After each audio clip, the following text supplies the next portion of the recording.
Cine Rey originally opened as a Spanish-only film theater.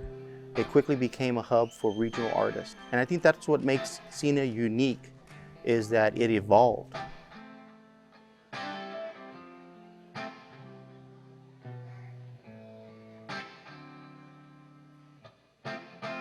If you look at it today, I think it's important to note that not only do we still show films, and we still are considered a cultural arts center for Hispanics, but everybody uses this facility. New York City has 100 different theaters. Cine Rey is the one theater, but it does the work of all 100 of those theaters. It's like a living organism, like a chameleon that changes its colors to adapt and survive.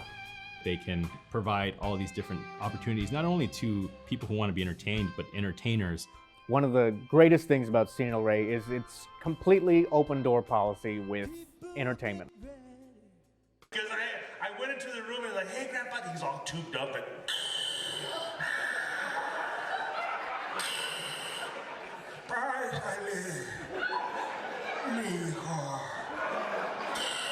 like I swear I heard him blink. He's like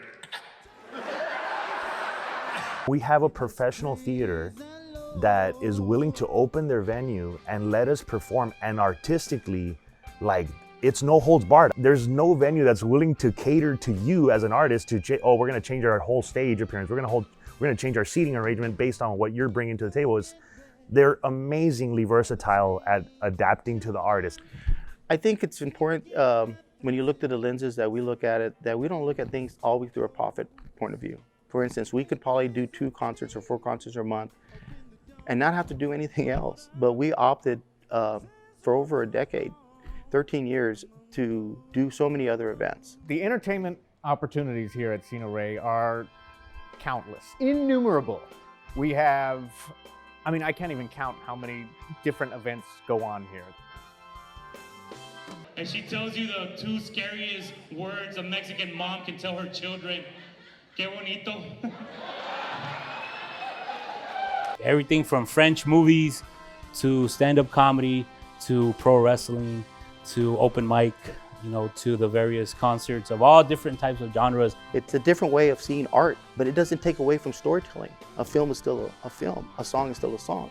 So this facility is very important. I think it's more important than money. I think it's giving people an opportunity. What's the point in having the best film camera or best guitar if you don't have a place to play or you don't have a place to show your film?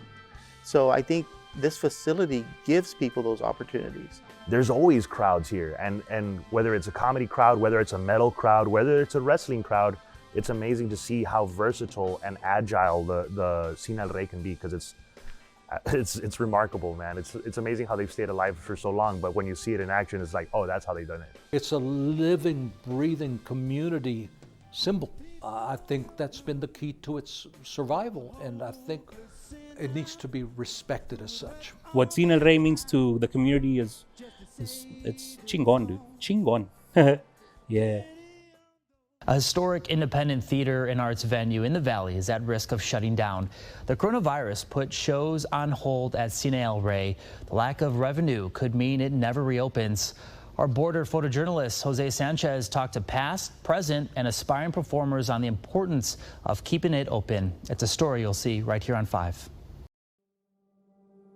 I've been in this business for 36 years, and I consider myself to understand this business enough to survive. And there's no doubt we had money for a rainy day. What we didn't have during this pandemic was money for a rainy week, a rainy month, much less 10 months.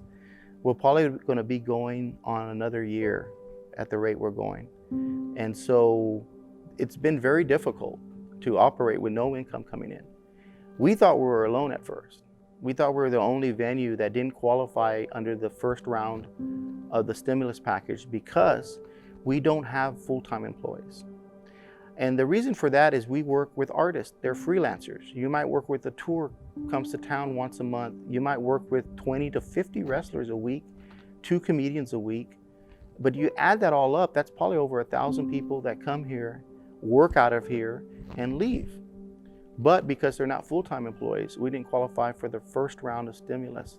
There's no doubt some venues will get bought out, But for Cino Rey, that is my biggest fear, is that people take on an entity and inherit a history that they have no roots to.